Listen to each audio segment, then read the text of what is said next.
भारत माता की, नर्मदे मैया की, नर्मदे मैया की, हर हर नर्मदे, जय जोहार। भारतीय जनता पार्टी के लोकप्रिय प्रत्याशी सियासी शर्मा जी के समर्थन में आयोजित आज की सभा में भारतीय जनता पार्टी के जिला के अध्यक्ष श्री राजीव खंडेलवाल जी, लोकप्रिय सांसद श्री रमाकांत भार्गव जी,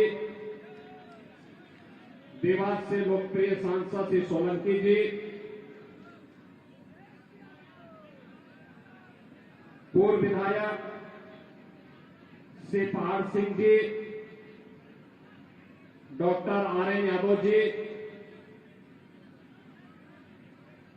अध्यक्ष नगर पालिका खातेगांव श्रीमती सारिका नरेंद्र चौधरी जी, पूर्व विधायक गणपत पटेल जी, अनुसूचित जनजाति मोर्चा के जिला के अध्यक्ष श्री खुशीलाल राठौर जी, भारतीय जनता पार्टी के लोकप्रिय प्रत्याशी सियासी शर्मा जी, बांद्री विधानसभा क्षेत्र से प्रत्याशी श्री मुरली जी भौरा और भारी संख्या में आज के इस चुनावी सभा में उपस्थित खातेगांव विधानसभा क्षेत्र से जुड़े हुए सभी उपस्थित भाइयों बहनों, मां नर्मदा के तट पर स्थित उनके सानिध्य में, उनके संरक्षण में प्रदेश और देश की समृद्धि के लिए समर्पित यहां के सभी जनता जनार्दन को मैं सादर अभिवादन करता हूं। भाइयों बहनों, विधानसभा चुनाव के बहाने ही सही मुझे आप सबके साथ संवाद बनाने का एक अवसर प्राप्त हुआ है। उत्तर प्रदेश से आया हूं तो स्वाभाविक रूप से जो परिवर्तन देश के अंदर, दुनिया के अंदर देखने को मिल रहा है, वहीं से मैं शुरुआत भी करूंगा। एक नया भारत है हम सबके सामने। भाइयों बहनों, एक नया भारत, दुनिया में जो भारत की 140 करोड़ की आबादी के सम्मान को बढ़ा रहा है। 2014 के पहले का भारत और 2014 के बाद का भारत। 2014 के पहले का भारत जहां पर हर भारतवासी अपनी पहचान का मुहताज था, दुनिया में जाता था, सम्मान नहीं पाता था, कहीं संकट आता था तो गुहार लगाता रहता था, कोई उसकी सुनवाई नहीं करता था। पहचान के संकट से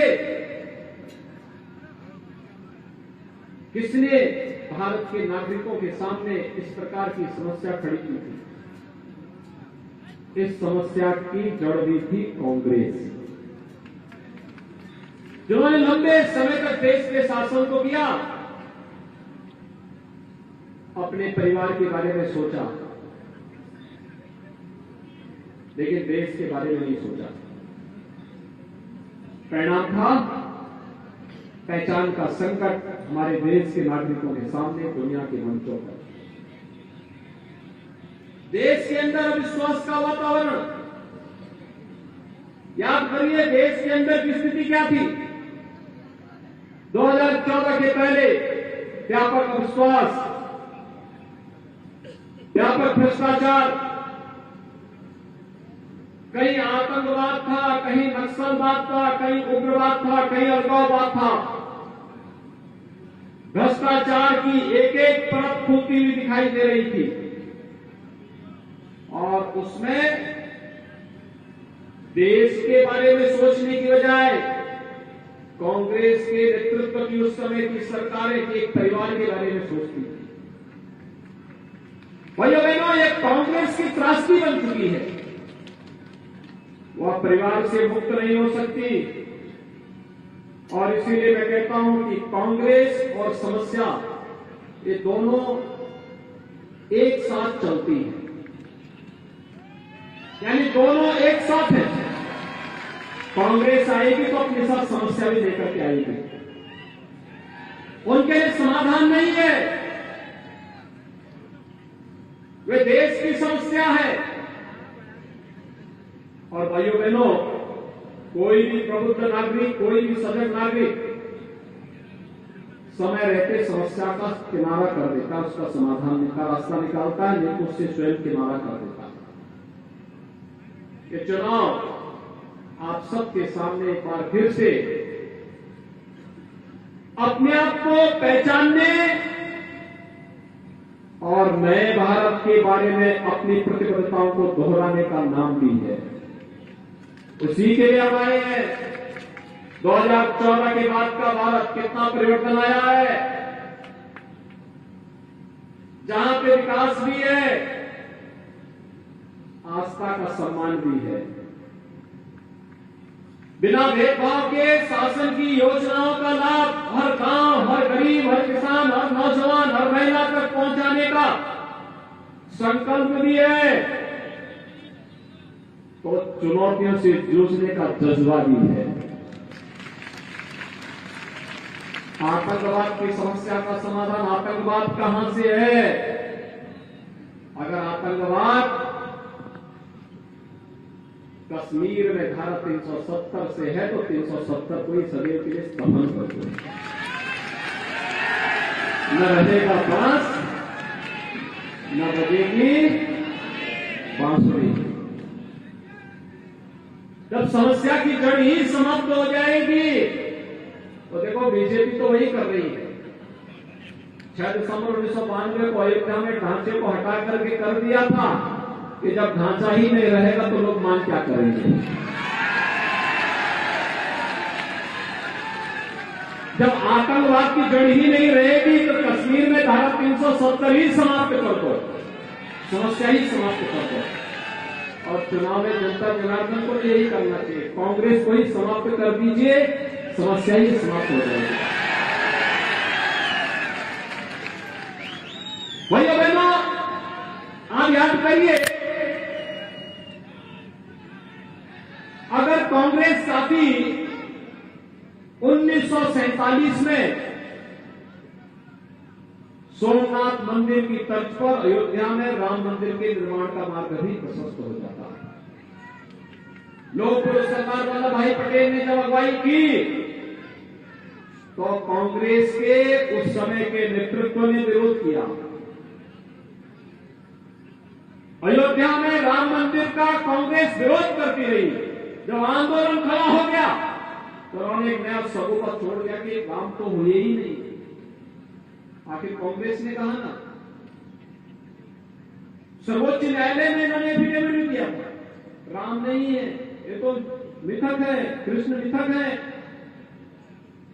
अब जो पार्टी सबसे पुरानी पार्टी होने का दावा करती हो, अगर वो अपने महापुरुषों को, अपनी आस्था के प्रतीकों को विस्मृत कर दे रही है तो उसको रहने का अधिकार तो नहीं होना चाहिए।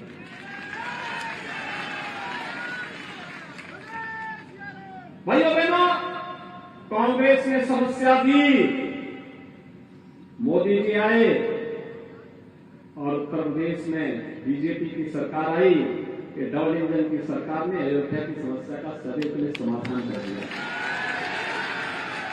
हमने तो कहा ही नहीं था ना, हमने तो कहा था भाई आएंगे, समस्या का समाधान संविधान के दायरे में रहकर कर देंगे। और क्या ही नहीं, अब तो मैं आपको ये भी आमंत्रण देने के लिए आया हूं कि 22 जनवरी को रामलला के भव्य मंदिर में भगवान राम विराजमान होने हैं। समाधान ऐसा जिसका कोई विकल्प नहीं हो सकता।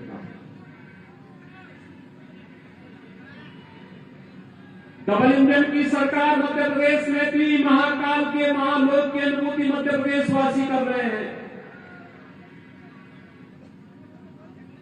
उत्तराखंड में केदारनाथपुरी, उत्तर प्रदेश में काशी विश्वनाथ धाम, एक चमक उठे हैं जैसे। ये है भारत। भाइयों बहनों, इस नए भारत पर हम सबको गौरव की अनुभूति करनी चाहिए। आज दुनिया में संकट आता है, लोग आशा भरी निगाहों से भारत की ओर देख रहे हैं। हर भारतवासी को अपने भारत पर गौरव की अनुभूति करनी चाहिए। और इसीलिए आज मैं आपसे कहने के लिए आया हूं, भाइयों बहनों, अगर कांग्रेस चाहती 1947 में सरकार बनने पर या 1952 में पहली आम चुनाव के बाद बनी सरकार के दौरान, तब तो कांग्रेस नेतृत्व की सरकार थी। हर घर को शौचालय में भी उपलब्ध करवा सकते थे।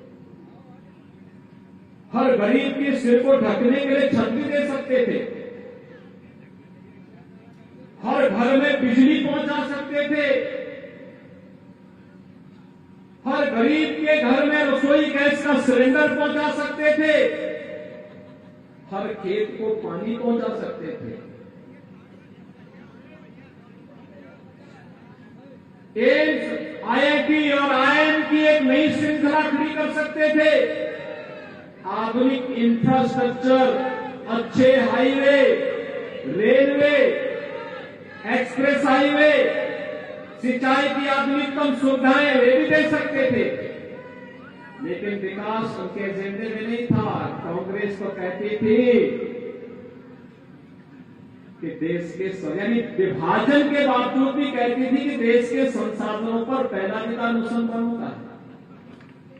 यानी बेसब्री की भी एक सीमा होती है और उस सीमा को भी इन्होंने क्रॉस कर दिया। देश के संसाधनों पर भारत के वासियों का, भारत के गरीब का, भारत के नौजवान का, भारत की बहनों और बेटियों का अधिकार है, ये कहते तो एक बार हर व्यक्ति स्वीकार करता। लेकिन फिर भी अपनी मंशा से वे कभी दूर नहीं हुए, भागे नहीं। और इसीलिए भाइयों बहनों, हम सब आपसे कहने के लिए आए हैं, कांग्रेस हमेशा वायदा करती है, फिर सरकार में आने पर वायदा खिलाफी भी कर देती है। क्योंकि आदतें जल्दी जाती नहीं है, और जब बुरी आदतें होती जाएंगी नहीं तो उनको फिर चुनना ही क्यों? तो यही तो कहने के लिए हम लोग आए हैं। आपने एक जुझारू विधायक इस खाते गांव विधानसभा क्षेत्र में दिया, तो विकास की योजनाओं को लेकर के जनता के साथ उनका जो कनेक्शन है, कनेक्टिविटी है, यह अद्भुत है। एक जनप्रतिनिधि को कैसे कार्य करना चाहिए, जनता जनार्दन के साथ उनका संवाद, इसका उदाहरण है। और आज इसीलिए हम लोग फिर से आए हैं कि विकास तभी होगा जब डबल इंजन की सरकार होगी। डबल इंजन की सरकार के बहुत लाभ है। आज आप उत्तर प्रदेश के बारे में पढ़ते होंगे ना, आज उत्तर प्रदेश में दंगे नहीं होते, तो शांति है, तो डबल इंजन की सरकार है।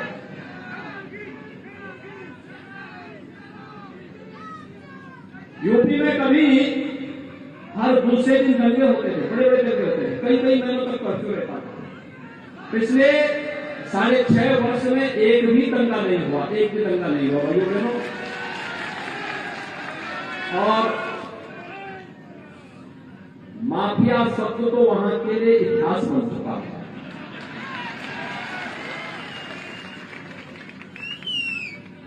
ये डबल इंजन सरकार की ताकत है। नहीं तो वहां पे पशु माफिया था, भू माफिया था, शराब माफिया था, जंगल माफिया था, पेशेवर माफिया थे। और वे माफिया छाती चौड़ी करके चलते थे सड़कों पर, उनका काफिला चलता था, लोग शहर जाते थे, पैदल सरकारें चलती थी।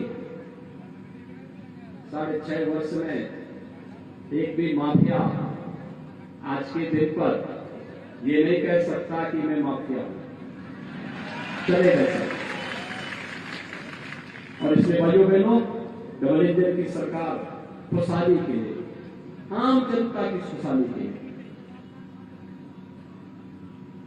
जनता जनार्दन की खुशहाली के लिए, उनकी समृद्धि के लिए, आने वाली पीढ़ी के भविष्य के लिए, हर नौजवान को रोजगार मिले, हर खेत को पानी मिले, हर बेटी की सुरक्षा की पुख्ता व्यवस्था हो,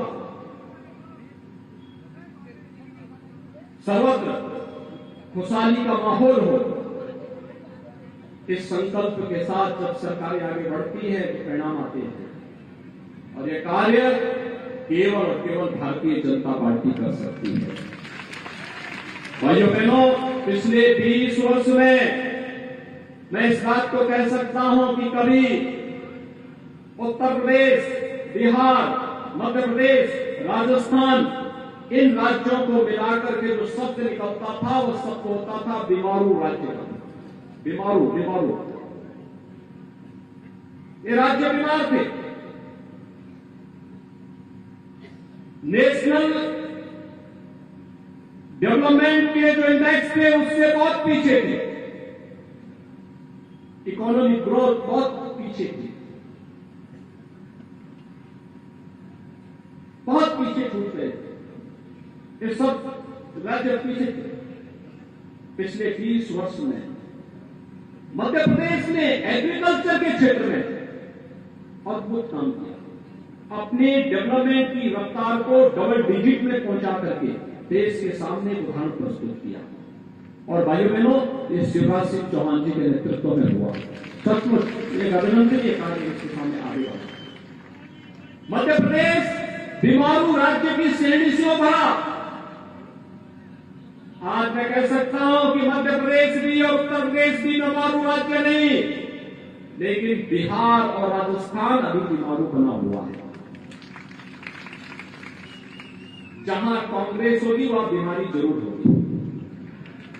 और भाइयों बहनों, इस बीमारी को समाप्त करने का ही पर्व होता है चुनाव। और इसीलिए मैं आज आपके पास आया हूं आपसे कहने के लिए, भाइयों बहनों, बीजेपी समस्या का समाधान है, कांग्रेस समस्या को लाने वाली पार्टी है। हमें समाधान चाहिए या समस्या चाहिए? समाधान है ना, तो बीजेपी के समर्थन में, कमल चुनाव चिन्ह के समर्थन में हम सबको खड़ा होना है। और 17 नवंबर को चुनाव हो रहे हैं। भारतीय जनता पार्टी ने जुझारू प्रत्याशी आशीष शर्मा जी को आपको बिना प्रत्याशी बनाकर के आपके बीच में उतारा, यानी खातेगांव से आशीष शर्मा जी हैं और बांगली से श्री मुरली भौरा जी भारतीय जनता पार्टी के प्रत्याशी के रूप में दोनों जुझारू प्रत्याशी आपके बीच में है। मेरी आप सबसे अपील होगी, 17 नवंबर को होने वाले चुनाव में कमल चुनाव चिन्ह को ध्यान में रखकर केवल एक ही संकल्प होना है कि हमें डबल इंजन की सरकार फिर से बनानी है और अपने विकास को आने वाली पीढ़ी के भविष्य को खुशहाली के साथ जोड़ना है। सभी सहमत हैं? सभी लोग सहमत हैं?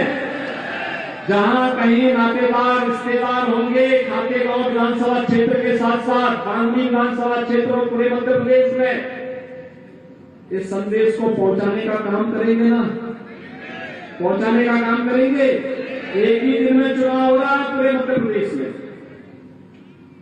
और याद रखना, 11 नवंबर अयोध्या का दीपोत्सव होता है।